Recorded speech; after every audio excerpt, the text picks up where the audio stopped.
Bem-vindos já à noite informativa, noite de sexta-feira, como habitualmente.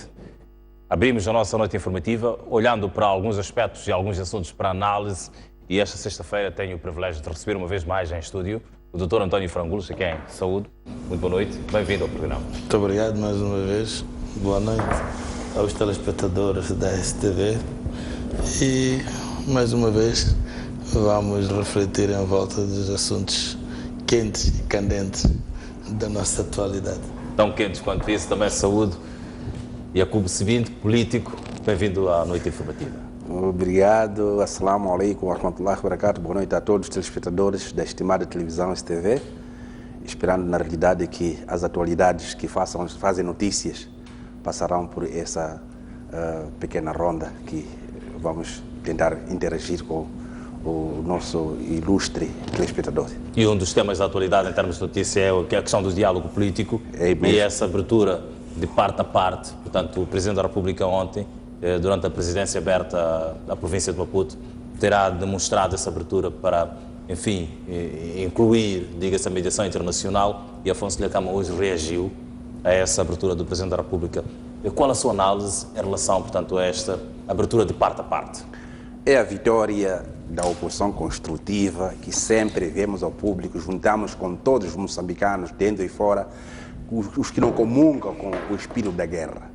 A guerra nunca foi, portanto, alternativa para qualquer tipo de moçambicano, seja membros da Frelimo, seja da oposição, seja a sociedade civil. Ninguém já tinha visto um espaço de contradições que podiam produzir óbitos que tantas pessoas morreram. E nós tivemos coragem de, junto do Gabinete-Chefe do Estado, interagirmos e condenarmos o senhor como expoente máximo da nação, está a ver, as suas mãos, de acordo com o ciclo de governação que o senhor está a inaugurar, está a ver, não pode ser manchado de sangue, não há nenhuma razão para tal.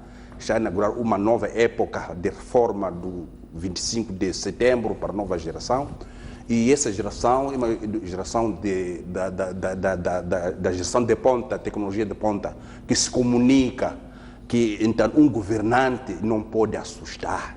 Um governante tem que ser respeitado. Entanto, estava-se a tentar trazer a guerra para que o Nyusi fosse uma figura temida pelos moçambicanos. Isso foi na geração de 80, 70, que as pessoas, entanto, herdaram a vassalagem do colonialismo para a nova máquina do Partido Único que estava a governar naquela altura. Hoje as pessoas respeitam, por natureza de respeitar, não por medo. Então, quando se trouxe a guerra no meio do início da inauguração deste novo ciclo de governação, automaticamente o Presidente da República foi o mais prejudicado. E então nós dissemos a ele que o senhor não lhe faz parte, e ninguém vai lhe acreditar, e você não pode concretamente procurar desculpas a partir do comportamento da Renamo, do seu líder, porque em democracias civilizadas até permite-se que um opositor, numa época em que o governo estável, não há nada a contestar, e simplesmente ela parece a conduzir a política contramão, contra a Constituição, somente para poder sobressair e fazer política. Este posicionamento do Presidente da República de abrir-se, portanto, para uma possível mediação internacional, demonstra a larga vontade, portanto, que o partido no poder tem com relação a esta questão do comprometimento com a paz. E o facto também de Afonso Dhlakama ter já reagido positivamente. Eu penso, como nós sabemos muito bem que o Presidente por onde é que ele aparece. Então, ele deu um espaço para os belicistas dentro do partido dele saborearem a versão savimbinista. Em que ponto ia dar? Porque se ele diz que não, ia dizer, você está nos fazer passar o poder para a oposição, que você também é um deles. Afinal, quem elegeu fomos nós. Então, deu-lhes um espaço, experimentaram, chumbaram. E agora não se vai entrar, não está a ver, como um jovem, como uma pessoa lúcida que sabe lidar com as pessoas. É por telefone, arrumar uma paz com o Dhlakama. E o Dhlakama há de aparecer. Eu confio e asseguro aos moçambicanos que o presidente Dhlakama tem uma estima especial pelo presidente, não se quer trabalhar com ele. Razão da qual, desde que se encontraram nos primeiros dias, nunca chamou o Nussi por tu ou por ladrão de voto ou qualquer coisa. Sempre chamou-lhe por sua excelência presidente da República.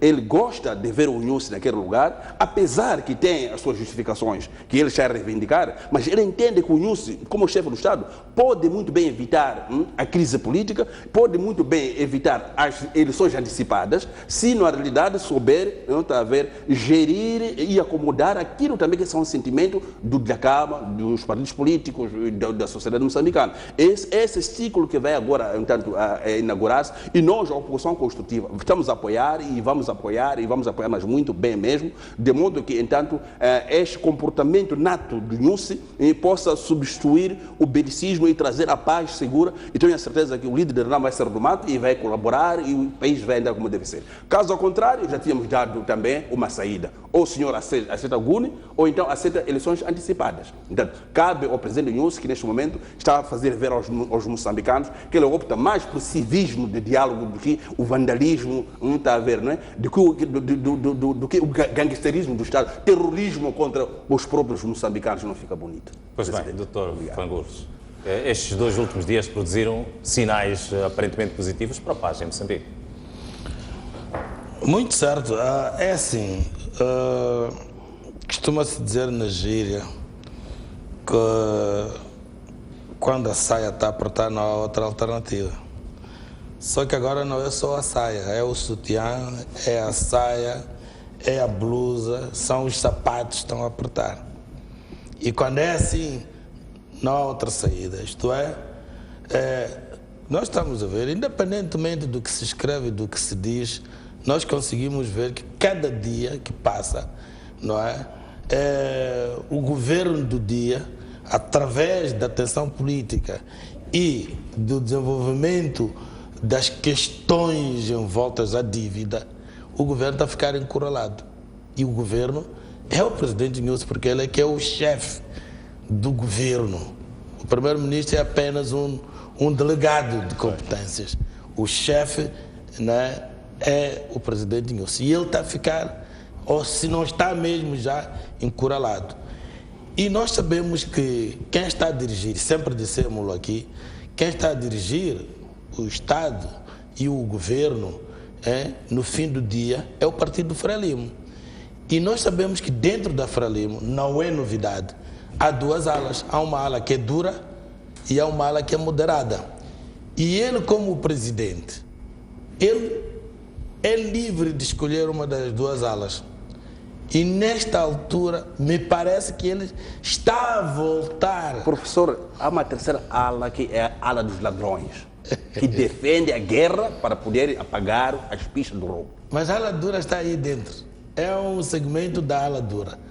Então, ele, a sua primeira posição que nós vimos, estamos agora a tentar recordar aos moçambicanos, foi aquela posição que foi aplaudida por todo o povo moçambicano, que é informalmente, dentro de uma flexibilidade, falar com o protagonista político número 1, portanto, da oposição, que é o presidente da Renamo. E saiu uma ala a dizer frontalmente, a desafiar abertamente as suas posições, ele como presidente da República. Claro que na altura ainda não era presidente da Frelimo, como presidente da República, como chefe de Estado. Essa é a ala dura que saiu à rua, como quer dizer que, olha, o que ele está a dizer não deve estar bem de cabeça. Não liguem. E desceu para as bases e disse a todo o povo moçambicano no pódio que o que está a dizer o presidente deste país é completamente incongruente, é completamente infazível, passe a expressão entre aspas, e em algum momento esta tese vingou, mas só que o volte-face disso, né? Porque ele deixou o braço a torcer. Não tinha como, ou tinha como, mas a verdade ele deixou o braço a torcer. E vieram as consequências. Nós vimos que foi logo a tensão político-militar. Mas, para além da tensão político-militar, como que a crescer a essas dificuldades, veio a questão econômica, que é a questão das dívidas.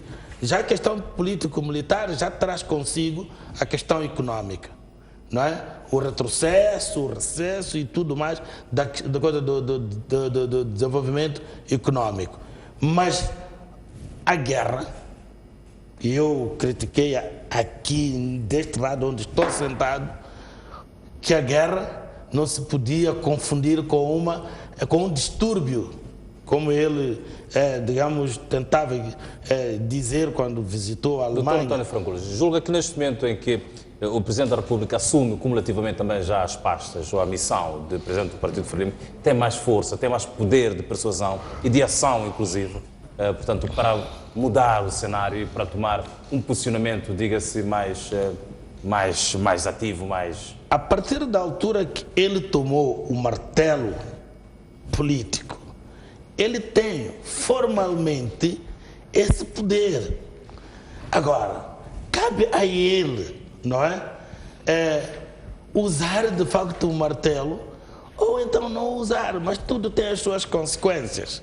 As palavras de Afonso Dhlakama, portanto, na conferência de imprensa que concedeu hoje, são encorajadoras na sua perspectiva? Portanto, a resposta àquilo que foi o desafio lançado pelo Presidente da República ontem. São encorajadoras e correspondem com a tal que nós sempre dissemos aqui. Que o Presidente da Renamo, exatamente por aquilo que os da ala dura, não é, fizeram e tiraram o pouco da confiança que sobrava nele, ele nunca haveria de aceitar. Preferia morrer como herói, não é? A morrer como um ingênuo. Ele não podia vir para vir conversar em Maputo ou conversar na Beira, depois daquilo tudo que nós vimos em setembro e em outubro. E por isso nós dissemos aqui com a máxima certeza de que ele nunca haveria de dispensar, primeiro, a questão da segurança dele pessoal, porque não há quem não goste da sua vida pessoal. Por conseguinte, não havia de dispensar a tese, não é? Ou o princípio da mediação internacional. E hoje, se é verdade o que eu ouvi, ele diz que, olha, o presidente Nunes subscreveu completamente. A África do Sul, mais não sei quem, a Igreja Católica, terão que estar. E depois, na materialização, resta saber se ele até vai aceitar conversar aqui, que até pode exigir que seja fora. E isto no teatro da guerra, nós vimos como é que se faz. É intensificar. É verdade que se diz tudo o que se diz nas redes sociais, o povo, os políticos, pró-Frelimo e tudo mais, mas toda guerra, não há nenhuma guerra santa. Tem os seus danos colaterais, os civis pagam e tudo mais, mas o responsável número um nunca pode ser aquele. Porque quem tem a responsabilidade política neste país não é o Dhlakama. Quem tem a responsabilidade política neste país é a Frelimo e o seu presidente. Pois bem, e esta é a tal questão. A questão da segurança, portanto, para Afonso Dhlakama, que é um assunto que muito foi reiterado. Estará Afonso Dhlakama preparado para descer até Maputo, para negociar a paz, para discutir a paz? Estará Afonso Dhlakama preparado para sair das matas da Gorongosa até a cidade da Beira, eventualmente, para discutir a paz? Ou então poderá escolher um outro palco para se discutir a paz em Moçambique? Na nossa opinião... E a viabilidade dessa discussão da paz moçambicana num outro espaço, portanto, fora de portas? Durante a Maratona da Paz, que sempre o Bloco da Oposição Construtiva fazia encontros constantes com o chefe do Estado, com o líder da Renamo via teleconferência, então chegou-se à conclusão de que o presidente Nunes dizia: o líder da Renamo é um general que conhece o que é a segurança e como que ele deve ficar seguro quando trata-se de querer encontrar-se comigo. Que ele faça um draft, está a ver que eu, entanto, vou vou examinar e vou seguir de acordo com aquilo que ele acha que isso vai dar então, a segurança. E eu faço deste comentário da sua pergunta, de modo que o líder da Renamo que nos responda e que ele fique responsável exclusivo tá a ver, desta abertura, porque nós, os moçambicanos, não queremos óbito, nem do lado da Frelimo, nem do lado de quem? Do presidente da Câmara. Queremos um da Câmara que morre por via natural. Tá a ver, não é? Isso é que esperamos, cada um de nós ter esse destino. Agora, que da Câmara seja enganado para ser abatido, tá a ver, durante aquilo que nos ouvimos, tá a ver, nas 3, 4, 5 emboscadas e a tentativa de lhe resgatar do mato para trazer a cidade, para mostrar músculos contra uma pessoa que, de boa fé, tá a ver, saiu do esconderijo para vir dialogar. E esperamos o próprio líder da Renamo, como general, ajude os moçambicanos a escolher a melhor maneira de interagir com o Presidente da República. Porque o Presidente não impõe nada. Ele, concretizou, disse uma coisa: Santungira não posso ir por uma questão protocolar do Estado. Mas se é para encontrarmos em Gondola, se é para encontrarmos em Chimoio, se é para encontrarmos tá a ver, na Beira, essas partes eu posso ir em qualquer parte. Que ele diga, na realidade, que não diga amanhã que eu fui mais uma vez aldrabado.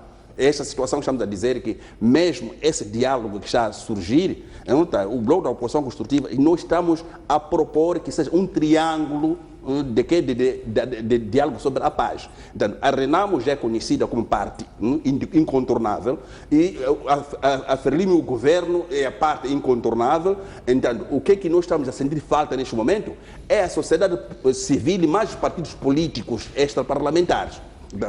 Partidos políticos, quer dizer, não armados, incluindo MDM, tá a ver, que devem também estar dentro, tá a ver, dessas agendas, dentro desse diálogo, tá a ver, de modo que amanhã não surja um acordo em que o líder da Renamo assina por emoção, tá, o presidente da Frelimo aproveite o maquiavelismo Joaquim Chissano, que fez de assinar este protocolo que está em causa hoje, e foi mal assinado em 90, em 92. O presidente Chissano veio ao público, eu que escrevi com o meu punho direito durante a noite e mandei para o Diogo Matheus Zup, que assuma, diga da Câmara que você escreveu. Ele aceitou. E hoje estamos a ver as consequências. Então, queremos que a sociedade civil, nós, as vítimas da guerra, nós, os mal governados, que temos que estar fisicamente indo à proposta do líder da Renamo. O que ele disse? Que seja acrescentado mais pessoas, não só 3. Essa acréscimo que ele está a propor, que seja a sociedade civil mais partidos não armados. Nós queremos estar lá dentro, de modo que possamos vigiar que não saia um acordo suicida para pôr em causa a democracia e a vida das pessoas. Pois bem, a relevância e o papel da sociedade civil neste momento, portanto, da dinâmica da vida política do país, sobretudo, qual é que deve ser? Pressão. É que há uma diferença muito simples na definição de partido político e um grupo de pressão. O grupo de pressão, que até pode ter uma enormidade idêntica ou superior a um determinado partido, a diferença é exatamente na tomada do poder. O grupo de pressão não tem como objetivo tomar o poder, mas sim fazer pressão. E o partido político tem, no fim do dia, tomar o poder. Ora, o grupo de pressão política tem um papel relevante, porque faz ver aquilo que é a sensibilidade da sociedade civil em relação a determinada atualidade política, a determinados problemas. Porque há uma tendência, sobretudo em Moçambique, não é, de o governo entender que só aquilo que ele organiza é o que deve ser. E no fim do dia olha para a Constituição, preconiza lá dentro uma série de direitos, né, bonitos, que qualquer cidadão mortal que não seja deste país, baseando-se pela Constituição, diz que isto é o Eldorado. Portanto, é uma Constituição quase perfeita.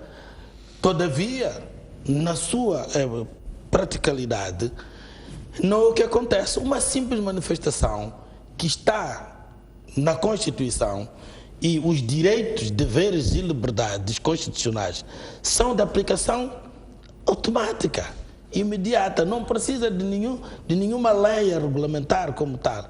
Tanto é que O regulamento que existe é simplesmente de garantir a segurança desses manifestantes e de terceiros de boa fé. Portanto, a polícia tem o dever de proteger tanto o patrimônio que pode estar à volta da rota que a manifestação vai tomar e dos próprios manifestantes.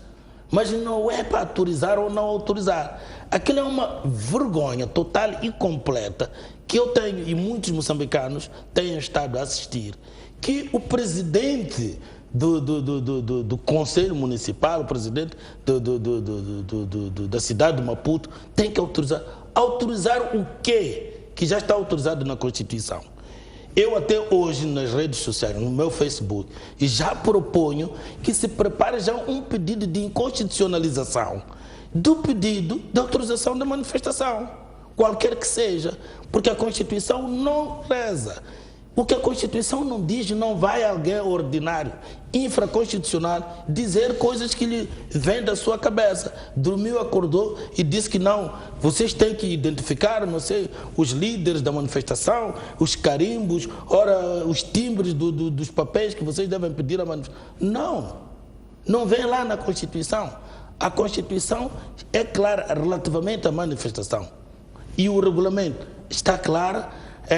O regulamento está claro relativamente ao que se deve fazer, informar que é para poder a polícia garantir a proteção das pessoas e bens. Portanto, aqui não se coloca em causa uma questão da autorização do município, porque a Constituição já preconiza, portanto, que a manifestação é um direito consagrado. Um direito constitucional. O direito que vem na Constituição é da aplicação. Um habeas corpus, por exemplo, que vem na Constituição.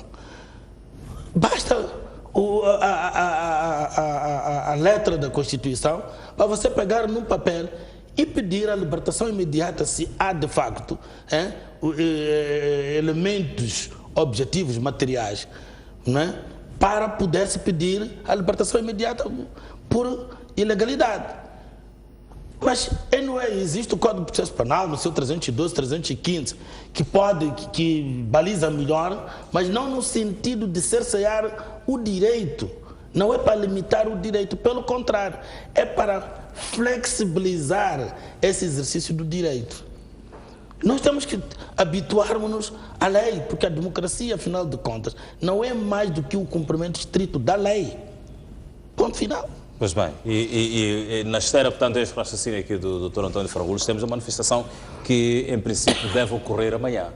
Há esta questão da autorização, e tudo tem a ver, naturalmente, com a questão do diálogo político, tem a ver com a crise das dívidas escondidas e uma série, portanto, de assuntos que as organizações da sociedade civil pretendem levar a cobro.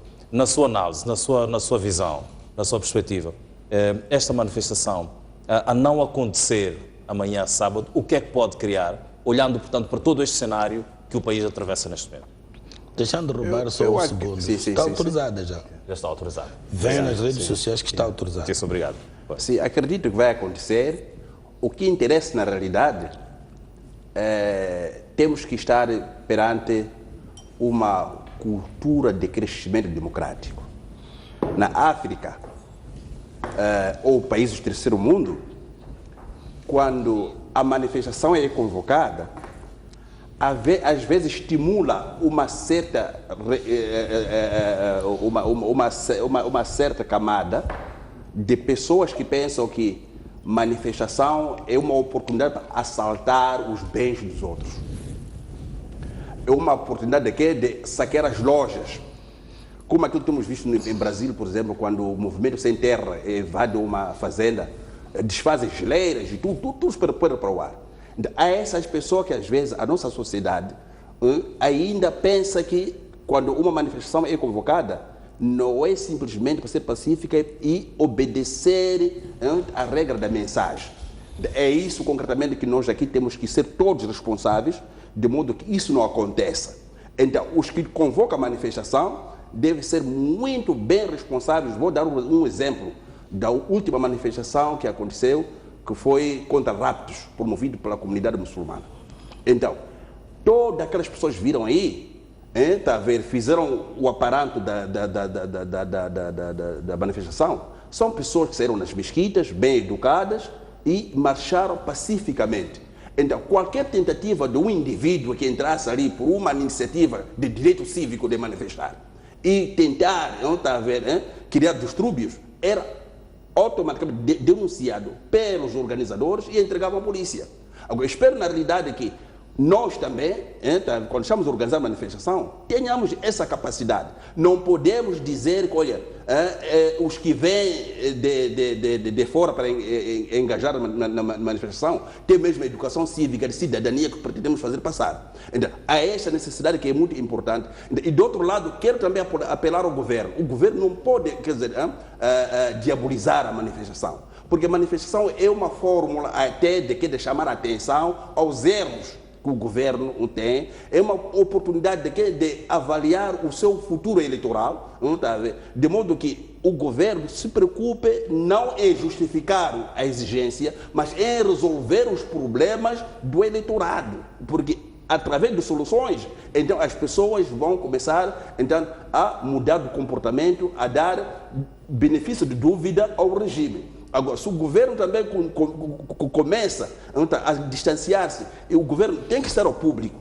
Eu, neste momento, penso que o governo devia ir ao público, não está a ver, né? E explicar o que é manifestação e como deve ser feita. E dar boas-vindas à manifestação. E fazer ver, na realidade, não está a ver que, olha, qualquer tipo de desmando, do oportunismo que haver aqui, então tem as suas consequências, porque os oportunistas não são produto ou patrimônio dos organizadores nem do governo. São pessoas não gratas. De uma das partes, ninguém precisa de quê? De uma desordem pública. É esta situação que gostaria de dizer, que no meu caso, eu vou encarar essa manifestação como uma oportunidade de ouvir o que o eleitorado quer e preparar o meu partido, de modo que, se um dia voltar às eleições, o que é que eu tenho que falar, o que é que eu tenho que fazer para poder preencher o vazio que existe e trazer as pessoas à minha aceitação. Pois bem, voltando ao tema que é o tema de conversa, o diálogo político no país, bastou, parece-nos, que uma chamada de Afonso Dhlakama para o Presidente da República ou do Presidente da República para Afonso Dhlakama consensualizasse, acima de tudo, a questão da agenda e os princípios que separavam as partes.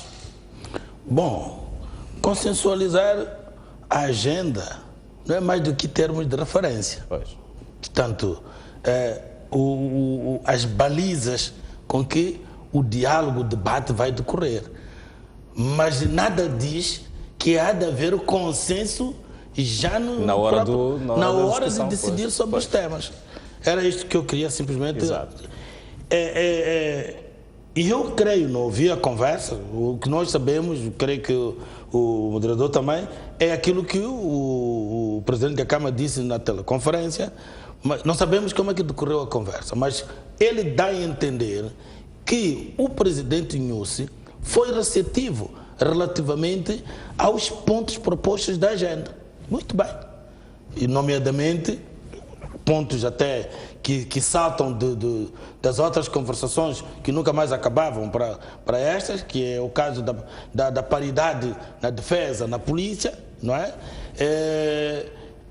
A questão das autarquias, digamos, provinciais, que são as 6 províncias onde ganhou, o que significa que há de ter que discutir uma emenda constitucional. Pode não ser revisão, como se trata de uma coisa em cima do joelho, uma emenda constitucional no sentido a garantir. E eu até acredito que vai se discutir, uma outra questão. É que o presidente, por exemplo, dizia, quando promovia alguns membros das Forças de Defesa e Segurança, e no seu discurso, numa passagem, dizia: estamos num Estado democrático e de direito, por isso não devemos abrir espaço para uma convivência dualista. Por um lado, partidos civis e, por outro, partidos armados. Ora, partidos armados, não partido armado, reconhece que, de facto, a Frelimo é um partido armado. Quem é que dirige a Frelimo? É o presidente da Frelimo. Não é? Quem dirige o partido é o presidente da Frelimo. E esse mesmo presidente da Frelimo é o comandante em chefe das Forças de Defesa e Segurança. Então, a Frelimo é também um partido armado. Aqui estão os dois armados. Desarmar os dois partidos. Desarme-se mas por igualdade de circunstâncias, de direito, de armas, desarmar também a Frelimo. E nós vemos que a Frelimo está armada. Onde há um evento, há uma efeméride da Frelimo, está lá a polícia, a defesa, a proteger aqueles indivíduos como se houvesse uma guerra. Não é agora que até estamos em guerra, mesmo sem guerra. Então, uma das formas será uma emenda constitucional. O presidente da República deve ser incompatível com a função de presidente do partido. Ou então deixar de ser comandante em chefe. Aí vai ser o que vão decidir. E eu penso que isso também há de estar em agenda. Ora, como dizia, são pontos de referência, são agendas, mas o que se vai discutir e decidir, vamos esperar, a ver, vamos ver, não é? Agora, eu queria, relativamente à questão da manifestação, exato, dar um exemplo de desporto, que não há de estar fora do contexto. O Benfica, em maio de 2015, comemorou a vitória do campeonato no Marquês de Pombal. E houve muito distúrbio. A Polícia Judiciária, na investigação, foi constatar que indivíduos do rival, não é, tinham envergado a camisola do Benfica e foram fazer distúrbios lá dentro. O que significa que nem sempre são os tais vândalos, não sei se ainda se lembram desta expressão e do seu célebre autor. Vândalos. Não, algumas vezes o poder do dia, o governo do dia, numa contra-inteligência que não é de hoje, está escrito nos manuais do maquiavelismo, não é? Pode organizar muito bem uns vândalos para poderem vandalizar e desacreditar os organizadores, a marcha e os objetivos da mesma marcha. É por isso que a Alice Mabota aparece a dizer, olha, preparem os telefones, porque nos telefones poderá-se filmar e reconhecer-se alguns indivíduos, que não, aquele indivíduo nós conhecemos que é próximo do poder, aquele indivíduo é o fulano de tal. E se não for, pega-se e investiga-se, até pode chegar a dizer que não, eu fui mandado. Quem me mandou foi fulano, Cicrano e Beltrano. Portanto, temos que ter muita cautela nisto. Muitíssimo obrigado. Eu quero convidá-los agora a avançarmos para o nosso segundo tema de análise para esta noite informativa. E o segundo tema tem a ver com a intimação que os jornalistas do semanário Zambeze receberam esta semana. Portanto, o chefe de redação e também o editor daqueles dois daquele semanário receberam esta semana. Jacobo Sebide, como é que interpreta, portanto, esta intimação aos jornalistas por parte da Polícia de Investigação Criminal? Deveria ter sido esta via? Poderia ter sido outra? Poderiam ter sido encontrados outros mecanismos para, enfim, de alguma forma ferir-se a verdade das notícias veiculadas, ou então, se quisermos, até as fontes, que em termos deontológicos, jornalisticamente, por vezes não podem ser revelados? Ainda continua a descolonização do poder da comunicação, dos jornalistas. Quando nós trouxemos o novo modelo, o Estado de Direito Democrático, fomos dito que tem 4 pilares: executivo, judiciário, legislativo e os mídias. Então, são separados, são independentes, e cada um tem sua deontologia de como trabalha, mas encontra-se uma convergência em torno de garantir a estabilidade e a nação. Agora, o que estamos a ver hoje? Estamos a ver o Partido Frelimo no poder, que ainda continua a tratar jornalistas como se fosse departamento de informação do Comitê Central. E quando entende, chama, interroga, humilha, esquece que está a saltar, não é? De um pilar do poder para o outro pilar independente. É o que está a faltar. O analfabetismo do partido no poder não é entender que há separações do poder e continua a comportar-se, a pensar que, olha, basta o poder legislativo requerer um jornalista para vir expor ou responder às perguntas. Esquece que aquele fulano tem um pilar dentro do mesmo Estado, que é igual em termos de direito em relação à Assembleia da República e o poder de comunicação. Agora, quando é que o poder legislativo sai do seu o pilar para requerer a intervenção do Dr. Pilar, isso até dá a entender que tem que passar por chefe do Estado, que coordena os 4 poderes. Agora, não é de qualquer maneira como se estivesse a intimar um cidadão, não está a ver? E veja, por exemplo, qual é o choque que nos encontramos. A PIC não é polícia política, não está a ver, não é? Para vir promover, não está a ver, uma possível, quer dizer, a suspeita em relação aos maus resultados do trabalho jornalístico feito por um órgão de comunicação. Não é o trabalho da PIC, não está a ver, não é? Tinha que ser concretamente alguém que fosse a polícia, eu quero participar um caso deste tipo. Então, agora, eles serem vigilantes, perseguidores, ler o jornal todos os dias para ver quem escreve. Então, essa é a cultura do partido monopartidarismo. Ainda, está a ver, não é? O governo, a PIC e os outros ainda não assumiram que estamos num Estado de Direito democrático com poderes separados. Então, eu classifico como uma violação, não está a ver, de intrometer-se nos assuntos do outro poder, e que esses tipos de comportamentos até deviam custar demissão dos seus autores. Portanto, foi uma violação e eu gostaria de chamar a atenção. Os jornalistas mantenham-se firmes e de cabeça erguida, que vocês não recebem a ordem de ninguém. Por exemplo, se o jornalista tem o quê? Tem a sua fonte secreta, que não pode revelar. É um princípio que ele tem. Agora, chamar alguém que, olha, diga lá como você escreveu, quem te disse, onde você colheu a informação, choca-se com a natureza daquele poder. Então, que o Estado e a Constituição da República defende essa pessoa e defende essa metodologia de trabalho, que não pode concretamente passar de um momento para o outro em pleno de interrogações criminais. Não está a ver, não? Então, a PIC é uma polícia para investigar crimes, não é para investigar a deontologia profissional de um poder sobejamente constituído dentro do Estado de Direito Democrático e defendido com a Constituição da República. Pois bem, Dr. Frangolos, partilhe connosco, portanto, o seu saber em relação a estas matérias. Bom, primeiro dizer que envergonha-nos. Envergonha-nos porque é uma grande contradição. Os jornalistas são, portanto, o veículo de um direito constitucional, o direito à informação. E eles têm o direito de informar. Nós temos o direito de consumir essa informação. Ora, o que nós estamos a ver, não só relativamente a este caso do Zambeze, de um tempo para cá, lembro-me, no consulado passado, não sei se foi 13 ou 14, não é? Um académico, o Castelo Branco, Nuno Castelo Branco, foi chamado à Procuradoria porque teria feito um artigo no Facebook.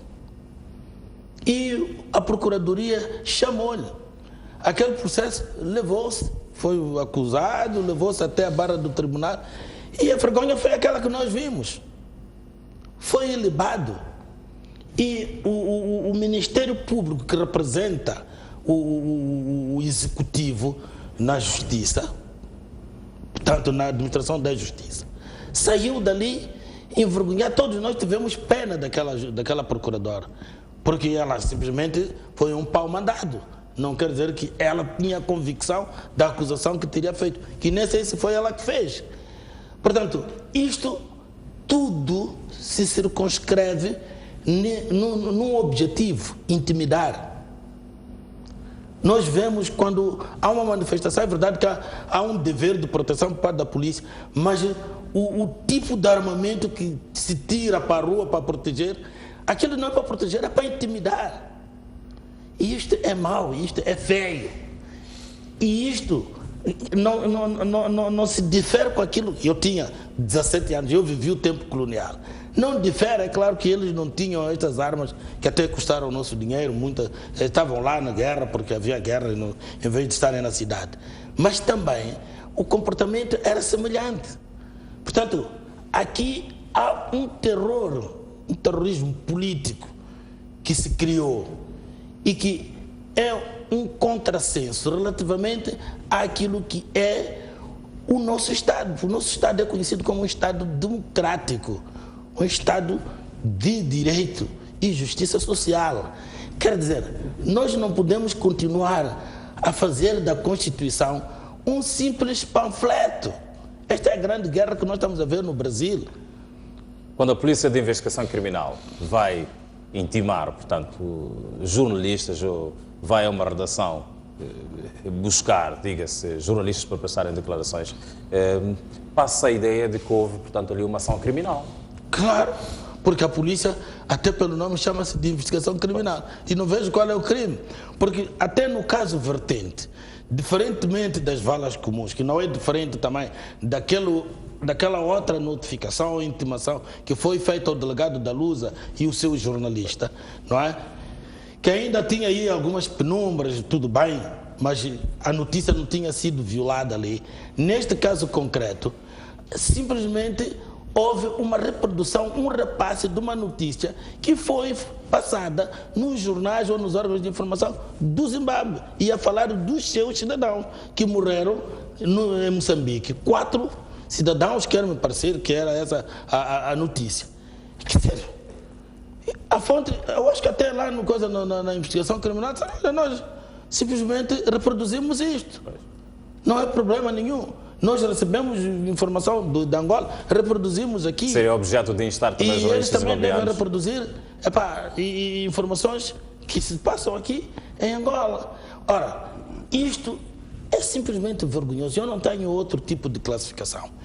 Envergonha-me a mim, em primeiro lugar, como cidadão deste país. E era querível que isto não continuasse a acontecer, porque é uma vergonha. Está contra aquilo que está preconizado na Constituição, redondamente. Pois bem, Jacob Sebinto fala aqui, portanto, da estratificação dos poderes, os 4 poderes. E nestes 4 poderes temos o poder dos mídia. Consequentemente, temos o Conselho Superior de Comunicação Social, que é a entidade que... É o recurso para todos os casos. Pois. E ninguém conhece. O problema é esse, é que, eu volto a dizer, o presidente Nussi tem um grande trabalho. Não, tá? O presidente Chissana tentou, faz conta que há separação de poder. Não está a ver, não é? Lembra quando o general Abote foi acusado de autor do golpe de Estado? Pois. E então ele disse que, eu sei que o Mabote não pode concretamente recorrer a esse tipo de comportamentos, mas já que vocês estão a dizer, vão lá julgar. Ficou tanto tempo na cadeia e foi absolvido. Está a ver, não? Então, este tipo de obediência, de faz conta, é que faz sobreviver um partido grande, maquiavélico, que pretende controlar o poder. Mas do presidente Guebuza até hoje, as pessoas esqueceram-se de que existe a Assembleia da República, que é um poder separado, razão da qual as dívidas até foram contraídas sem pelo menos chamar a Margarita Lapa, que é uma camarada que está a dirigir, lá no salão do Comitê Central. Se vocês já assinem aqui, está a ver, né? Para que amanhã, quando haver qualquer coisa, a maioria tinha... Esqueceram tudo. Esta é a luta que eu, na realidade, gosto de que seja bem desencadeada. Educar civicamente a Frelimo para poder saber como que funciona o Estado e respeitar os órgãos do Estado de Direito Democrático. E para melhor a Frelimo aprender, eu proponho que a Frelimo aceite ir à oposição. Não está a ver, não? Porque na oposição, a Frelimo vai ser muito útil para o país e vai começar a dizer que não. Vocês, o poder, estão a violar porque estão a partidarizar o Estado, estão a comer dinheiro do Estado. Muita coisa que a Frelimo, na sua capacidade como um partido bem estruturado, no grupo de dinamizadores, nas empresas, nos órgãos do Estado, está em condições de fiscalizar o melhor do que manter-se no poder, a educar mal os nossos filhos, a intimidar os moçambicanos e a desqualificar o Estado de Direito Democrático. Hoje, somos palco de visita de forças exteriores para vir investigar a nossa idoneidade aqui em Moçambique, FBI e companhia. Isso tudo por quê? Porque a Frelimo julga que está a ver, a decisão tomada na Comissão Política nas quartas-feiras, então supera o Conselho de Ministros e supera a Assembleia da República e viola até o direito dos jornalistas. Essa situação que penso na realidade que o problema aqui, está a ver, este conflito é a cultura do poder absoluto, está a ver, que foi forjado durante o regime único. Tem que se entender que as coisas mudaram agora. Pois bem, Dr. Frangolos, esta questão recorrente, olhamos muito recentemente para a Comissão de Inquérito da Assembleia da República, que ouviu, portanto, os jornalistas da agência Lusa.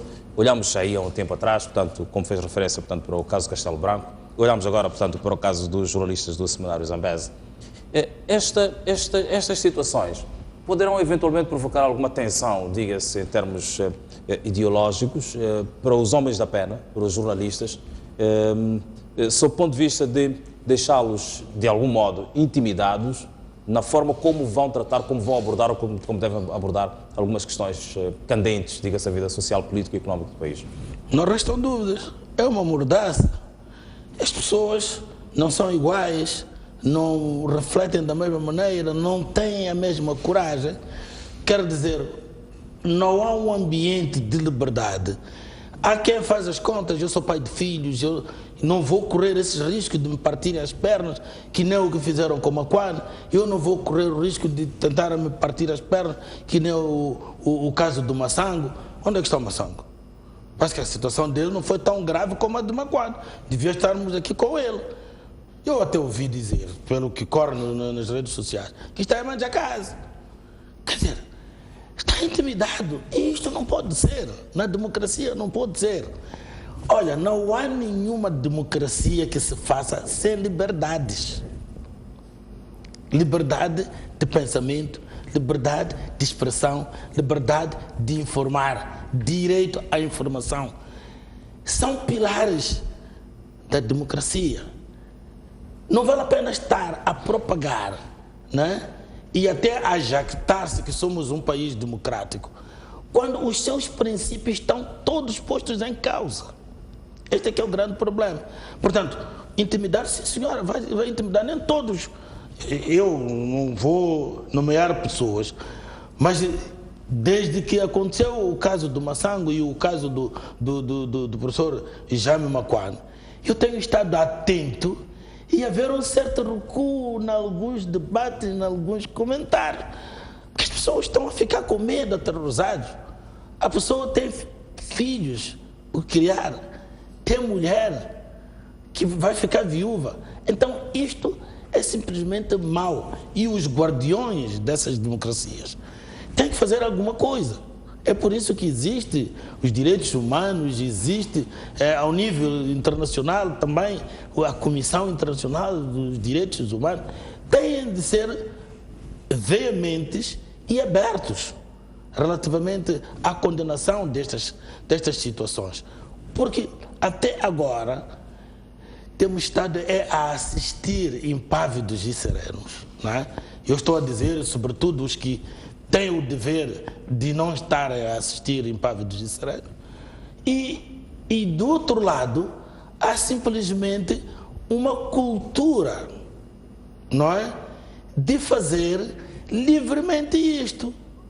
Nós agora atingimos um tal nível, um tal patamar, mas é inconcebível. Os esquadrões da morte não é mais do que isso, mas as resoluções criminosas ou de eliminar A e B não começaram hoje. Não vamos aqui ressuscitar fantasmas, né? Mas não começou hoje. Nós sabemos que isto vem desde lá, do antão, como se soe dizer, e mesmo do mais recente passado. Nós encontramos o caso do juiz Kutumula, nós encontramos casos do diretor da cadeia central, o Macula, da BO até, nós encontramos o caso do diretor Isufo, quer dizer, nós encontramos o caso do Carlos Cardoso e outros. Então vão dizer que estes indivíduos foram mortos num crime passional, comum, né? Ou foram mortos, por exemplo, os casos dos esquadrões da morte pela oposição. No dia que a oposição mataram um só, uma semana, a lei até preconiza 40 dias para a investigação, em 15 dias vai-se saber quem foi o autor. Pode crer, pode ter a certeza. Capacidade existe alguma, não quer dizer que a polícia em toda, ela não tem capacidade de investigação, nem meios. Tem alguns meios, tem alguma capacidade. No dia que se alvejar aqueles que não devem ser alvejados, em muito pouco tempo vai saber quem alvejou. Mas quando o Samora dizia, uma vez, veio visitar a PIC e disse que um ladrão, quando se esconde na própria polícia, esse ladrão nunca mais vai se apanhar, porque você vai procurar por todos os lados. Mas ele está aqui dentro. Daí que, enquanto for o próprio que deve, mas que comete o que não deve, logicamente que nós andamos isso, todos os dias a dizer a mesma coisa, como se nós fôssemos os criticistas e não sabemos dizer que outra coisa de bom que a Frelimo faça, né, o governo faça. Mas quer-me parecer que a balança de pagamento está negativa. Tem mais o que não deve fazer, que está a fazer, do que o que deve fazer. Muito obrigado. 30 segundos para considerações finais. Voltamos a dizer o seguinte, para o país funcionar e para que esta boa nova de negociações entre a Renamo e o governo, então o que deve imperar acima de tudo, está a ver, não é? É o domínio da deontologia de um Estado de Direito democrático. Isso que é muito importante. Está a ver? Todos que pensam que o partido Frelimo, ou o partido Renamo, ou outros partidos Pimo e companhia, devem interferir nos assuntos dos poderes separados, tem que voltar, pegar a consciência e evitar fazer, quer dizer, manchar essa nova era que está se construindo agora. A crise que existe em Moçambique não é o problema da existência do poder. O poder não conhece as regras do jogo e não quer seguir, e por causa dessa crise é que está a criar concretamente problemas de dívidas mal esclarecidas, de tudo. Quer dizer, se isso foi feito de propósito, eu espero na realidade aquilo que eu voltei a dizer, presidente Inhosse, cria GUNI se não tens coragem. Cria GUNI com GUNI, Governo Nacional, onde a Renamo está presente, o MDM, partidos parlamentares, sociedade, sejamos juntos, vamos te rodear para fazer funcionar a Constituição da República. Eu peço por muito que a Constituição da República deve ser respeitada, deve funcionar, pelo menos faz conta que está a funcionar, para não passar por cima, porque todos esses problemas parecem por causa do abuso e falta de capacidade de esclarecer porque a Constituição da República foi saltada para este caso. Muitíssimo obrigado. 30 segundos, Dr. Fangulo. É só para dizer e lamentar, é mais um caso que eu li hoje nas redes sociais, até mostram. A sede da Renamo, em Manica, foi incendiada por desconhecidos. E eu partilhei a informação e só pergunto, desconhecidos? Ponto de interrogação e exclamação, mas nada. Só para ver até onde é que vai esta não tolerância. Ela já atingiu os patamares do aceitável. Quero agradecer a vossa presença aqui, portanto, esta noite para esta análise destes dois temas escolhidos nesta noite informativa. Nós voltamos a cruzar-nos na próxima sexta-feira para estar, vamos sair para um breve intervalo. Até já.